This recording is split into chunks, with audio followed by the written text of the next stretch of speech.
수해를 입은 충남 부여 지역 농가들을 돕기 위해 대한적십자사봉사회 충남협의회 봉사원들이 팔을 걷어붙였습니다. 일손 부족으로 복구에 엄두도 내지 못했던 농가들도 힘을 내기 시작했습니다. 천안의 한 멜론 농가가 상품 가치가 떨어진 멜론으로 깍두기를 담가 이웃에게 전달해 훈훈함을 전하고 있습니다. 세종시 민원 콜센터의 누적 상담 건수가 136만 건을 돌파했습니다. 행정 분야는 물론 교통과 생활정보 등 시정 전반에 대한 시민 불편사항 해소에 큰 도움이 되고 있습니다.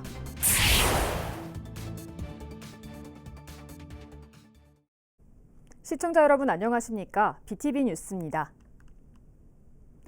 최근 기록적인 폭우로 수해를 입은 충남 부여 지역 농가들을 돕기 위해 대한적십자사봉사회 충남협의회 봉사원들이 팔을 걷어붙였습니다. 일손 부족으로 복구에 엄두도 내지 못했던 농가들도 힘을 내기 시작했습니다. 수해 봉사 현장에 김장섭 기자가 다녀왔습니다. 최근 내린 기록적인 폭우에 수해를 입은 부여의 한 포도 재배시설. 바닥이 온통 흙투성이로 변했습니다. 하루빨리 치우지 않으면 바닥에 깔린 차광막과 토사로 인해 포도나무가 고사할 수도 있는 상황이지만 피해 범위가 커 복구에 어려움을 겪고 있습니다. 이에 대한적십자사 봉사회 회원들이 팔을 걷어붙였습니다. 하나, 둘, 셋, 으차! 하나, 둘, 셋, 으차! 하나, 둘, 셋, 으차! 흙더미에 깔린 차광막을 일일이 걷어냅니다. 수분을 머금은 토사로 무게가 천근만근이지만 피해를 입은 농가를 생각하면 쉴 틈이 없습니다. 2년 전 천안에서 수해가 발생했을 때 많은 봉사자들의 도움이 복구에 큰 힘이 됐던 것을 기억하는 봉사자들은 이번에도 함께 어려움을 이겨나가길 바라봅니다. 큰 비 피해로 인해서 상심이 크신 우리 농부들에게 조금이나마 힘이 되고자 그래서 이렇게 찾아왔고요. 전국의 많은 분들이 비 피해를 입은 우리 충남 부여를 좀 도움을 좀 많이 주셨으면 하는 바람입니다. 일손 부족으로 손을 놓고 있던 농가들도 한시름 걱정을 덜게 됐습니다. 물이 빠지면 깔려요. 그러면 그것을 빨리 안 걷어주면 나무 자체가 고사합니다. 그래서 그게 제일 어려운 문제인데 우리가 할 수는 없고 이렇게 봉사단체에서 오셔가지고 해주시니까 너무 고맙죠. 23일까지 도움의 손길을 보낸 대한적십자사 봉사회 충남협의회 봉사원만 400여 명이 넘습니다. 이외에도 충남 지역 각 기관과 단체들도 수해 현장을 찾아 구슬땀을 흘리고 있습니다. 기록적인 폭우에 큰 피해를 입었지만 이번에도 자원봉사자들의 도움의 손길로 서서히 상처를 이겨내고 있습니다. BTV 뉴스 김장섭입니다. 장마와 폭염으로 추석을 앞둔 과수 농가들이 울상을 짓고 있는데요. 밭을 갈아엎을 처지에 놓인 한 멜론 농가가 상품 가치가 떨어진 멜론으로 깍두기를 담가 이웃들에게 나눔을 실천했습니다. 훈훈한 소식 송용환 기자가 전해드립니다. 천안에서 멜론 농사를 짓고 있는 박인병 씨. 멜론을 재배한 지 9년 차에 접어들었지만 올해처럼 힘든 적은 없었습니다. 추석 대목을 앞두고 정성스레 키웠지만 긴 장마와 폭염으로 당도가 떨어져 출하를 포기했습니다. 정상적일 경우에는 8월 말에서 9월 초 수확을 해서 추석 선물용으로 이제 나가야 될 물건들인데 이제 보시다시피 상태가 많이 안 좋기 때문에 제가 수확을 포기한 상태입니다. 자식같이 키운 멜론을 폐기 처분할 수 없었던 박 씨는 자신이 다니는 교회 신도들과 함께 멜론으로 깍두기를 담가 어려운 이웃들과 나누기로 했습니다. 멜론으로서의 상품 가치는 없지만 시원하고 단맛이 도는 맛있는 깍두기가 완성됐습니다. 네, 이거 폐기 처분하느니 이걸 교회에서 만들어서 지역사회에 어려운 이웃들 나눠주면 어떨까 해서 우리가 다 함께 즐거운 마음으로 지금 참여해서 우리가 깍두기를 만들고 있습니다. 드시는 분들이 아마 굉장히 좋아하실 것 같아요. 맛있게 드셨으면 좋겠습니다.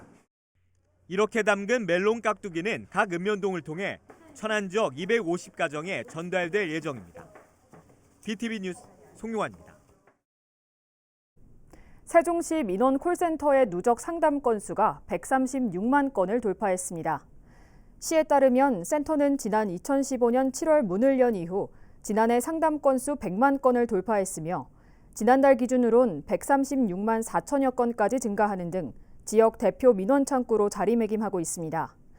민원 콜센터는 행정 분야는 물론 교통과 생활정보 등 시정 전반에 대한 시민 불편 사항을 해소하기 위해 12명의 상담원을 배치해 연중 무휴로 운영 중입니다. 세종시가 다음 달 16일까지 상거래용 저울에 대한 정기검사를 실시합니다. 이번 점검은 상거래 질서 확립과 소비자 보호를 위해 저울의 정확도 등을 확인하는 2년 주기의 법정 검사로 지난 2020년에는 코로나19로 정기검사가 면제돼 이번에 4년 만에 재개되는 것입니다. 검사 대상은 형식 승인을 받은 10톤 미만의 상거래용 비자동 저울이며 전통시장과 대형 유통점, 귀금속점 등에서 거래 또는 증명용 계량기로 사용하는 저울입니다. 한편 정기검사를 받지 않은 저울 등을 상거래용으로 사용한 경우에는 100만 원 이하의 과태료가 부과됩니다. 최민호 세종시장의 취임 후 첫 업무 지시 사항이었죠. 행복아파트에 살고 있는 저소득 원주민들을 대상으로 한 임대료 감면 여부가 관심인데요. 이를 위해 현재 조례 제정과 국토부 고시 개정이라는 투트랙 전략을 추진 중이라고 합니다. 지금까지의 진행 상황을 김우순 기자가 취재했습니다. 세종시 도담동에 있는 도랩마을 7, 8단지입니다. 전체 900세대 규모로 행복도시 건설로 삶의 터전을 내줘야 했던 저소득 원주민 등에 대한 주거시설 지원 대책으로 건설한 영구 임대아파트입니다. 그만큼 주로 고령층과 저소득층이 살고 있는데 문제는 지난 2016년 개정된 국토교통부 고시에 따라 생계 의료급여 수급자 등을 제외한 330여 세대가 2019년부터 2년 단위로 재계약할 때마다 임대료가 20%에서 많게는 100% 할증 적용되고 있다는 겁니다. 이 때문에 입주민들은 대책위원회까지 꾸려 임대료 할증 철회를 꾸준히 제기해왔고 최민호 세종시장도 취임 후 첫 업무 지시로 이들에 대한 시 차원의 지원 방안을 검토하라고 주문한 바 있습니다. 세종시는 즉각 대책 마련에 나섰습니다. 현재 투트랙 전략을 추진 중인데 시 자체 조례 제정을 통한 임대료 감면과 근본적으로는 국토부 고시를 개정하도록 건의하는 방안입니다. 시의회 쪽하고 해서 지금 조례를 제정하는 방안을 갖다가 좀 추진을 하고 있고요. 이와 더불어서 관련 부처에 저희 사정을 갖다가 좀 협의를 해서 법 개정하려고 지금 노력하고 있습니다. 관련 조례는 두 번째 재계약 시기가 도래하는 내년 하반기 전에 제정될 수 있도록 할 방침입니다. 이것이 현실화된다면 특정 주민을 대상으로 임대료 일부를 감면해주는 근거가 되는 전국 최초의 조례 제정 사례가 될 것으로 보입니다. 다만 이 조례가 원주민이란 특정인만을 지원하도록 하는 만큼 형평성 논란이 불거질 소지가 있다는 게 걱정입니다. 이 때문에 근본적으로는 소득에 관한 입주 자격을 초과하는 세대만 할증 적용하도록 국토부 고시를 개정하는 것이 최적의 대안이 될 걸로 보입니다. 이를 위해 세종시는 전국 시도지사 협의회와 중앙지방정책협의회에 대정부 건의안건으로 제출하는 등 관련 부처 설득에 공을 들이고 있습니다. BTV 뉴스 김우순입니다. 오는 26일부터 사흘간 아산 신정호 야외음악당 일원에서 아트밸리 별빛 음악제가 열립니다. 음악제 기간 동안 매일 오후 5시부터 6시 30분까지는 현악 5중주 등의 클래식 공연이 펼쳐집니다. 26일 저녁 7시에는 국립경찰교향악단과 정동하, 알리 등 초청 가수의 공연이 펼쳐지며 27일 저녁 8시에는 아산 시립합창단과 천안 시립합창단 등의 콘서트가 열립니다. 마지막 날인 28일 오후 7시에는 김성화 트리오와 소리꾼 이봉근이 참여하는 별빛 콘서트가 펼쳐질 예정입니다. 천안 시립합창단은 다음 달 1일 시청 봉서홀에서 가수 윤형주와 함께하는 7080 가요음악회를 엽니다. 제86회 정기공연으로 열리는 이번 연주회는 임한귀 예술감독의 지휘로 7080 가요와 대학가요제 수상곡, 뮤지컬 음악 등을 세시봉 출신 윤형주와 함께 선보입니다.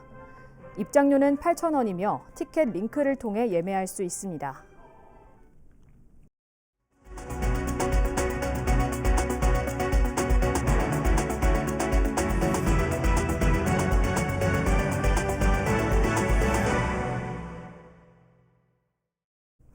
요즘 낮과 밤을 가리지 않고 배달용 오토바이 운행이 늘면서 소음 민원을 호소하시는 분들 많을 텐데요.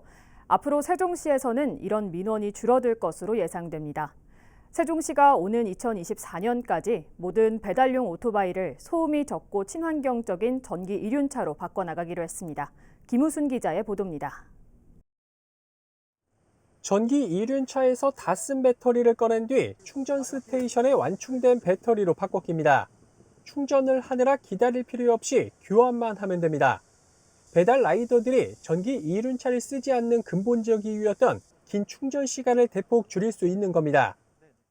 기존의 전기 이륜차들이 3시간, 4시간 배터리 충전을 하는 시간이 걸리기 때문에 하루도 일을 하지 못하는 정도의 수준이거든요. 근데 현재 지금 배터리 교환형 충전 스테이션 방식 같은 경우에는 30초 이내에, 길어도 1분 이내에 즉각적으로 배터리를 교체할 수 있기 때문에 세종시가 관내 운영 중인 배달용 오토바이를 오는 2024년까지 100% 이러한 전기 이륜차로 바꾸는 사업을 추진합니다. 올해 환경부가 주관하는 민간 참여형 무공해차 전환 사업에 신청해 세종시가 최종 사업자로 선정된 겁니다. 총 사업비만 60억 원 규모인데 이 중 국비와 시비가 33억 원, 민간 자본도 27억 원이 투입됩니다. 현재 세종시엔 약 1000대의 배달용 오토바이가 운영 중일 걸로 추정되는데 올해와 내년에 각각 300대, 2024년에 400대 등 모두 1000대를 보급하는 게 목표입니다. 또 배터리 교환형 충전소 역시 올해 40기를 시작으로 내년과 후년에 각각 10기씩 모두 60기를 설치하는 것으로 계획을 잡았습니다. 이를 위해 세종시는 이륜차 판매 대여업체, 그리고 배달 대행 플랫폼 운영업체와 배달용 전기 이륜차 보급 확대를 위한 업무 협약을 맺었습니다. 소음이 없지 않습니까? 에너지가 절감이 되고, 그리고 미래에 있어서 우리가 탄소라든가 배기가스 문제도 이런 걸 통해서 해결할 수 있으리라고 봅니다. 그래서 저는 이 전기 이륜차가 우리 세종시와 우리 미래의 좋은 교통수단이 될 거라고 생각하고 있습니다. 전기 이륜차 이용 활성화로 소음과 매연 등의 공해를 저감하고 배달업 종사자들은 기름 대신 전기로 유지 관리비를 줄일 수 있는 일석이조의 효과가 기대되고 있습니다. BTV 뉴스 김우순입니다. 다음 달 2일 세종시 새롬 종합복지센터에서 여성 일자리 박람회가 열립니다. 이날 박람회에는 15개 기업이 참여해 현장 채용 면접이 이뤄질 예정이며 아울러 창업과 취업 상담, 직업교육 정보 안내 등 20여 개의 부스가 운영됩니다. 여성 일자리 박람회는 여성은 물론 시민 누구나 무료로 참여할 수 있으며 보다 자세한 사항은 세종 여성 일하기 센터로 문의하면 됩니다. 올해로 3번째 맞는 세종시 빅데이터 분석 아이디어 공모전이 다음 달 말까지 열립니다. 이번 공모전은 데이터 기반의 미래 전략 수도 세종 완성이라는 주제로 전 국민을 대상으로 진행됩니다. 공모전 참여는 개인 또는 4명 이하의 팀을 구성해 참가할 수 있으며 공공이나 민간 데이터를 활용한 도시 문제 해결 방안, 스마트 서비스 발굴 등 정책에 반영 가능한 아이디어를 자유롭게 제안하면 됩니다. 여름철 벌집 제거 신고가 늘고 있습니다. 소방당국은 무리하게 벌집을 제거하기보다는 119에 신고해달라고 당부했습니다. 보도에 김장섭 기자입니다. 아파트 외벽에 달린 벌집을 제거하기 위해 굴절차가 출동했습니다. 보호복을 입고 올라간 소방관은 물을 이용해 벌집을 안전하게 제거합니다. 올해 충남 소방본부에 접수된 벌집 제거 신고 건수만 모두 5,900건. 지난달 2,200건에 이어 이달 들어서는 벌써 2,700건 넘게 신고됐습니다. 7, 8월 신고 건수만 전체의 약 83%에 달합니다. 벌에 쏘여 119 구급대를 통해 병원에 이송된 환자도 올해 7, 8월에만 169명이 발생했습니다. 이처럼 덥고 습한 날씨에 벌의 활동이 왕성해지면서 시민들의 각별한 주의가 필요합니다. 벌에 쏘이지 않기 위해서는 외출할 때 밝은 색깔의 옷을 입고 향이 강한 화장품이나 스프레이는 벌을 자극할 수 있어 피해야 합니다. 벌집을 건드렸거나 벌의 공격을 받을 경우에는 머리를 감싼 채 20m 이상 멀리 피하고 쏘였다면 카드 등으로 벌침을 제거한 뒤 병원에 방문하는 것이 좋습니다. 소방당국은 장비를 제대로 갖추지 않고 무리하게 벌집을 제거하는 방법은 위험한 만큼 119에 신고해달라고 당부했습니다. BTV 뉴스 김장섭입니다. 천안시가 지역을 대표하는 관광지인 천안 12경을 시대적 흐름에 맞춰 다시 선정합니다. 이를 위한 용역 착수보고회가 열렸습니다. 송용환 기자입니다. 지난 2009년에 선정한 천안 12경. 제1경인 천안 삼거리를 시작으로 독립기념관, 병천 순대거리, 입장 거봉포도 마을 등이 포함됐습니다. 그러나 12경 하면 일반적으로 떠오르는 절경이나 관광지와는 다소 거리가 멀고 선정 기준도 애매모호해 개선이 필요하다는 지적이 제기됐습니다. 지금 현대인들이 공감하는 뭐가 되겠냐, 이건 아닌 것 같다 하는 생각이 드는 거죠. 천안시가 지역 대표 관광자원을 다시 선정하기 위한 용역에 착수했습니다. 착수 보고에 참석한 자문위원들은 천안의 정체성과 시대적 흐름에 맞춰 대표 관광지를 바꾸고 12경을 8경으로 줄이는 방법 등을 제안했습니다. 천안의 모든 시민들이 마음의 고향으로 생각하고 늘 이렇게 자주 찾고 이제 이렇게 사랑하는 그런 공간을 바탕으로 깔고, 그래서 이 천안이 지향하는 도시 이미지를 뒷받침할 수 있는 12경의 품목이 나와야 된다는 거죠. 이 사실은 8경이 됐든 12경이 됐든 우리가 어떻게 개념을 잡느냐에 따라서 사람들이 관심을 가지고 거기에 따라갈 수밖에 없습니다. 그래서 그런 측면에서 이걸 접근한다고 하면 훨씬 더 지금에 가지고 있는 것보다 시대의 흐름에 맞는, 특히 젊은 세대들에게 어필할 수 있는. 천안시는 이날 착수 보고를 시작으로 현황 분석과 의견 수렴을 통해 오는 11월까지 대표 관광지 선정과 활용 방안을 수립할 방침입니다. BTV 뉴스 송용환입니다. 천안시는 오랜 전통을 이어가는 업소와 명인을 발굴하기 위해 다음 달 16일까지 대상을 모집합니다.